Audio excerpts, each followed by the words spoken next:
Hello, नमस्कार दोस्तों। बहुत बहुत स्वागत है आपका अपने चैनल रोजगार विद विनय मलिक पर। उम्मीद करता हूं दोस्तों सबकी बहुत अच्छे से पढ़ाई चल रही होगी, सबका स्वास्थ्य ठीक होगा, सब बहुत मेहनत और लगन के साथ अपनी तैयारियों में जुटे हुए होंगे। और इसी उम्मीद के साथ मैं एक और चीज आपको बोलना चाहूंगा।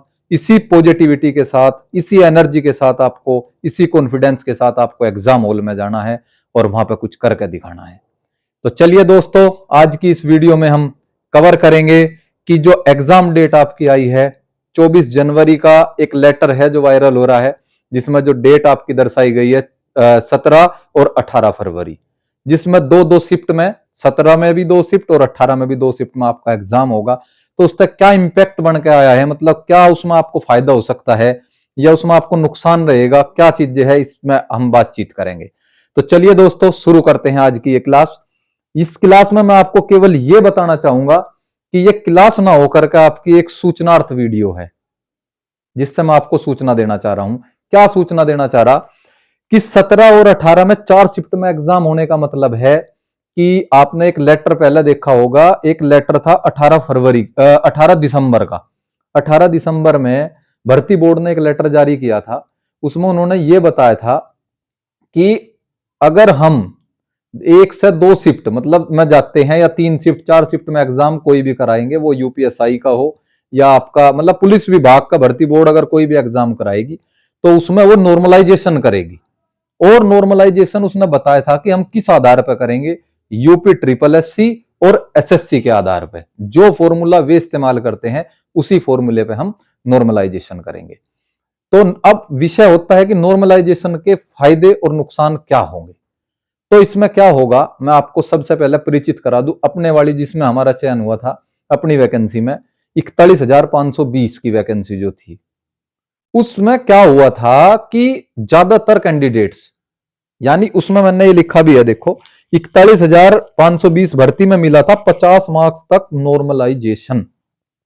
मैं आपके सामने हूं, प्रथम स्थान मेरा आया था, जबकि मेरे जो रॉ मार्क्स बैठ रहे थे वो बैठ रहे थे मेरे 264.50 और जो बाद में नॉर्मलाइज हो गया कितने हो गए थे 300। यानी आप कह सकते हो 35.50 का नॉर्मलाइजेशन मुझे खुद मिला है।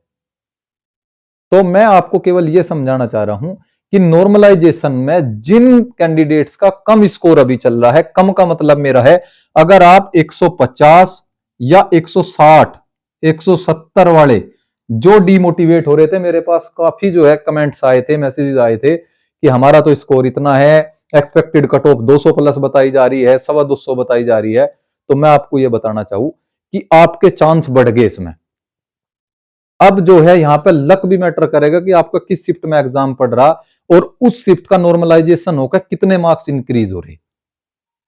तो इसमें एक बहुत बड़ी फायदे की बात आपके लिए है, कम स्कोर वालों के लिए। लगातार आपको मेहनत तो करनी करनी है, अब और भी अपनी मेहनत जो है बिल्कुल पॉजिटिव होकर आपको लगानी होगी। डीमोटिवेट वाला बिल्कुल छोड़ दीजिए दिमाग में से ये बात, डीमोटिवेट बिल्कुल भी नहीं होना आपको, क्योंकि आपके फेवर में चले गया। जो अब ये जो चीज हुई ना 17 और 18 तारीख में एग्जाम होने का मतलब है कम स्कोर वालों की फेवर में हुआ। जो 220 230 आ रहा उसे अब भी दिक्कत नहीं है और उसे पहले भी दिक्कत नहीं थी। मेरा यह मतलब कहने का नहीं है कि आपका स्कोर कम था आपको दिक्कतें थी। आपको दिक्कत थी, आपकी तैयारी अच्छी नहीं थी, या हो सकता है जिन कैंडिडेट्स को 3 साल का समय मिला है उन्हें पहले नहीं पता था कि ये एज बढ़ जाएगी। अब उन्हें जैसे ही विज्ञप्ति निकली तब उन्हें पता चला कि अब जो है हम अभी 3 साल में कंसीडर करे जाएंगे। तो 1 डेढ़ महीने के 2 महीने के अंदर तैयारी इतनी बेहतर नहीं हो पाती। तो मेरा केवल यह कहना है कि कम स्कोर वाले बिल्कुल भी परेशान ना हो, इसमें नॉर्मलाइजेशन का फायदा आपको मिल सकता है। इसलिए अपनी तैयारी को कंसिस्टेंसी के साथ बी पॉजिटिव होकर आपको मतलब बढ़ा ही देना है उसमें। मान लीजिए आप 8 घंटे 10 घंटे पढ़ रहे हो तो उसे 12 घंटे पर ले जाओ। इतना ज्यादा समय अभी नहीं बचा कि भाई आप जो है कम पढ़ोगे या मान लीजिए उसका फायदा मिलेगा। ज्यादा से ज्यादा पढ़ने की कोशिश करो।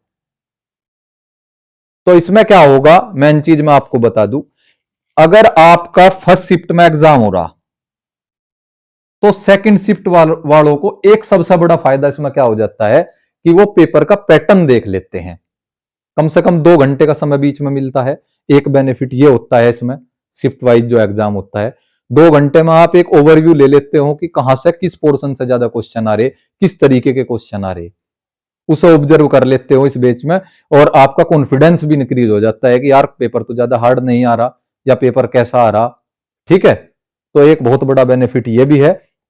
तो मेरा विशेष तौर से सबको यही कहना था कि नॉर्मलाइजेशन का आपको फायदा मिलेगा, अपनी तैयारियां और अच्छे से आप स्टार्ट कर दीजिए। ठीक है दोस्तों, आज की वीडियो को यहीं तक समाप्त करते हैं, मिलते हैं हम अपनी एक नई वीडियो में। Okay, bye bye.